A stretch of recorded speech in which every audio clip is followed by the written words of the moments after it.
Bueno, vamos a continuar. Después de la muerte de Venustiano Carranza, el gobierno queda en manos de Adolfo de la Huerta. Yo les comenté que esto abre el camino para los sonorenses en el poder. Estuvo meses de 1920, pero sin duda alguna fueron meses bastante exitosos. Sobre todo porque consigue la rendición de Francisco Villa a cambio de darle Canutillo, que sin duda alguna es fundamental. Pero también me parece importante mencionar que Adolfo de la Huerta será responsable de acabar con dos enemigos que podían hacerle sombra a Álvaro Obregón como candidato a la presidencia. Me estoy refiriendo a Pablo González y el propio Guajardo.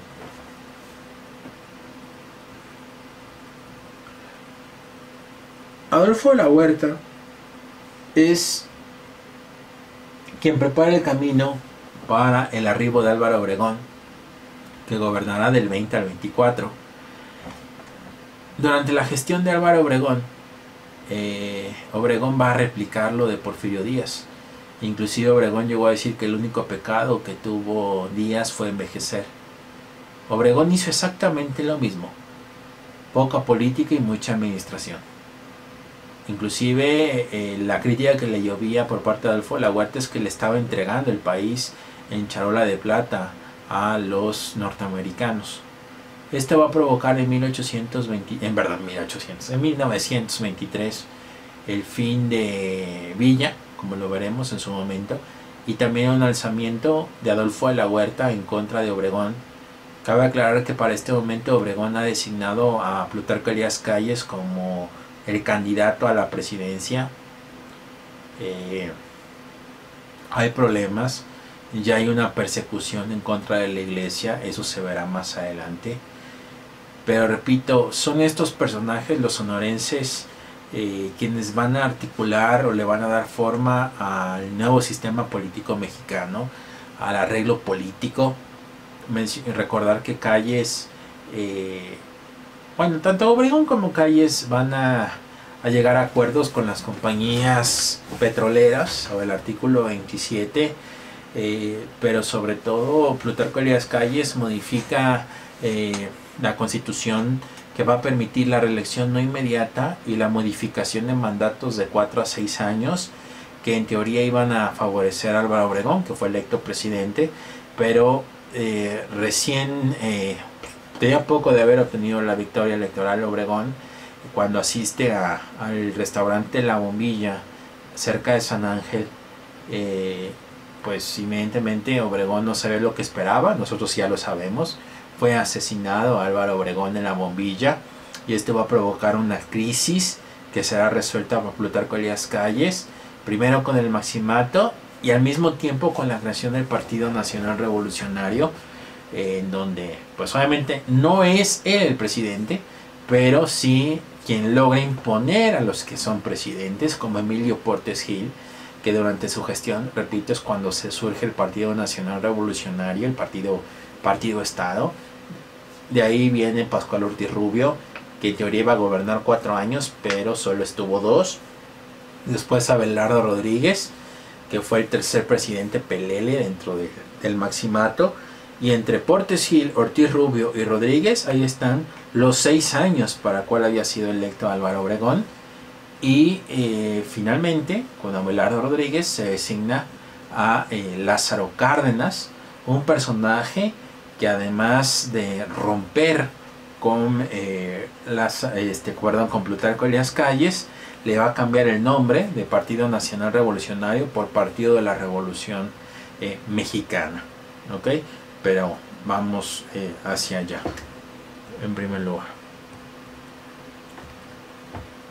En el caso de Álvaro Obregón, que gobierna del 20 al 24, me parece interesante mencionar la labor que tuvo José Vasconcelos como ministro de Educación Pública.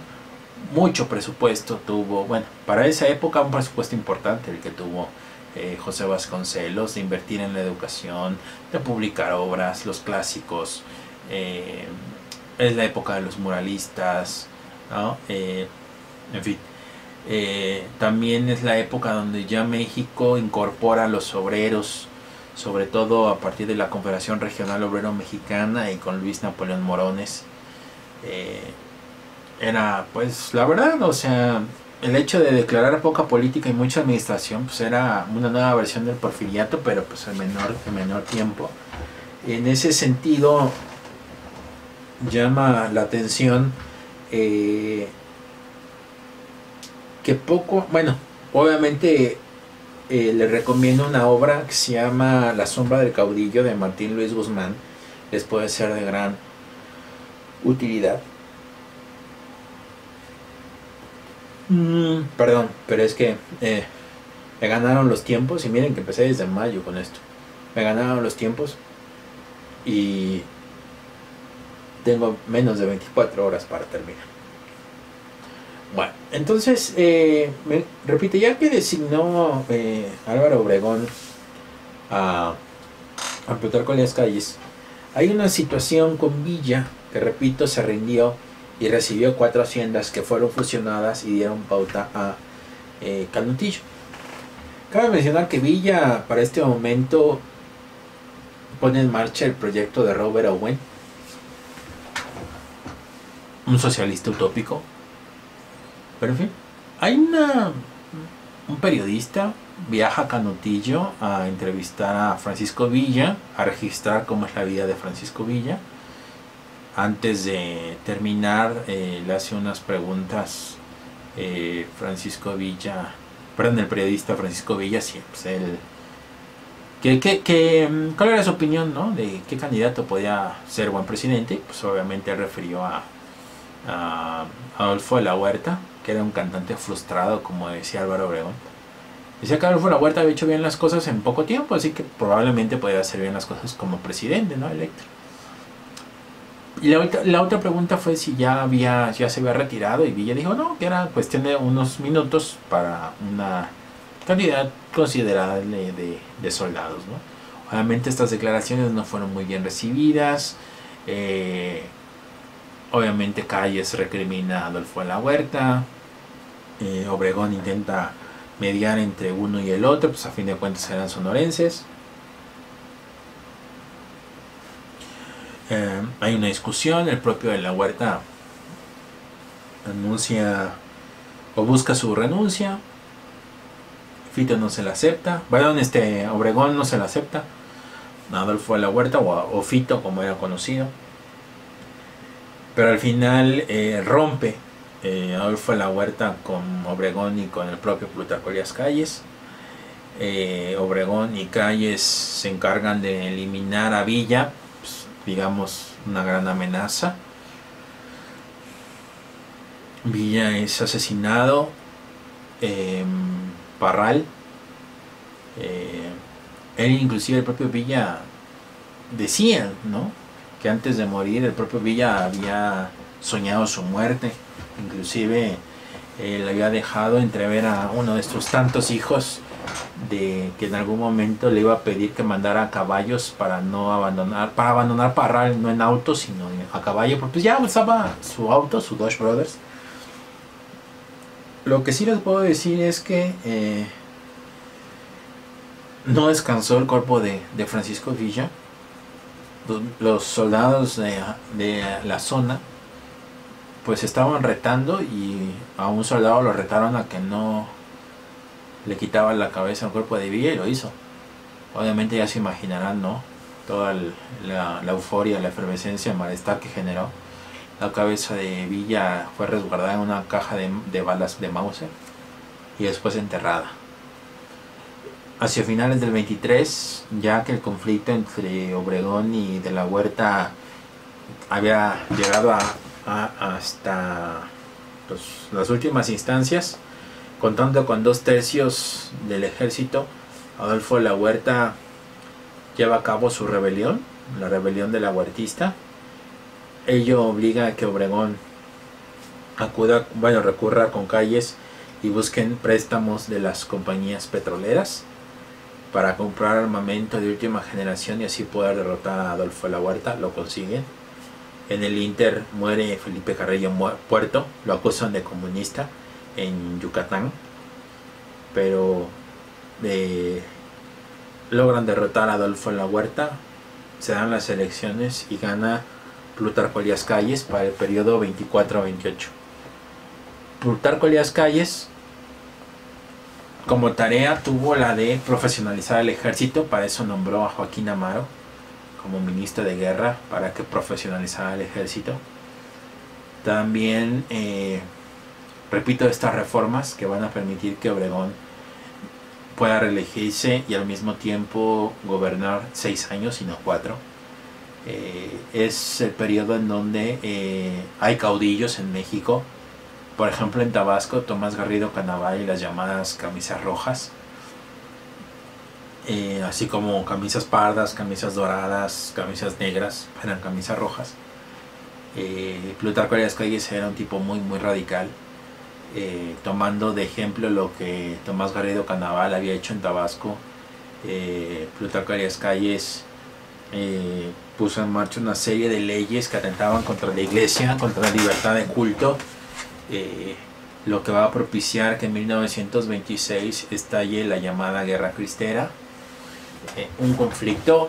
Obviamente en el Inter, él junto con Luis Napoleón Morones crean la Iglesia Católica Mexicana con el padre Pérez, el patriarca Pérez. Tienen ahí unas ideas un poco, no digo descabelladas, pero pensaban que mientras más tiempo pasara la gente dejara de ir a misa, pues dejarían de creer, cosa que no.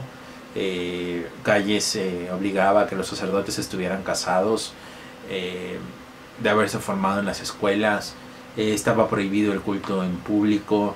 Esto obligó a que familias hicieran eventos privados, pero tampoco serán bien vistos. Repite, una persecución religiosa, atentados en la Basílica de Guadalupe, izando banderas rojas, ¿no? en Catedral, en Morelia, si mal no recuerdo. Obviamente la población resistió con protestas. Se van a crear organizaciones. El propio Obregón va a tratar de interceder para que se echen atrás estas reformas o estos cambios que atentan contra el catolicismo. El propio Calles les deja entrever a los miembros de la iglesia que solo tienen 2 caminos: acudir al Congreso o tomar las armas. Obviamente, mientras están dando las negociaciones, sorprenden que algunos campesinos han tomado las armas y que tienen el lema de Viva Cristo Rey. Obviamente esto lleva al inicio de la Guerra Cristera, que inicia en el 26 y que termina en el 29 con los llamados arreglos, pero que pusieron en jaque, sobre todo en el Bajío, en Michoacán, al ejército mexicano. El ejército mexicano pues padecía corrupción. Hay una película setentera que se llama Guerra Santa, por si les interesa. Obviamente en el Inter del conflicto pues se convocan a elecciones. Ya Calles, encargado de Francisco Serrano y Arnulfo Gómez, 2 antiguos colaboradores de Obregón y del propio Plutarco Elías Calles. Finalmente Obregón será electo, pero evidentemente fallece en la Bombilla en 1928 a manos de León Toral. Calles, cabe aclarar algo, se va a distanciar de los Estados Unidos. También va a reconocer a Augusto César Sandino en Nicaragua como general. Sandino era un enemigo de Estados Unidos en Centroamérica. También Calles se va a distanciar del proyecto educativo que puso en marcha Obregón junto con Vasconcelos. Pero evidentemente el gran problema que tenía Calles es: ¿qué va a pasar? Murió Obregón, yo dejo el poder, pero también se corre el peligro de inestabilidad. Por eso él verá la forma de dejar el poder a Emilio Portes Gil y sentar las bases del nuevo sistema político mexicano con la creación de un partido de Estado. Ya era necesario institucionalizar la revolución.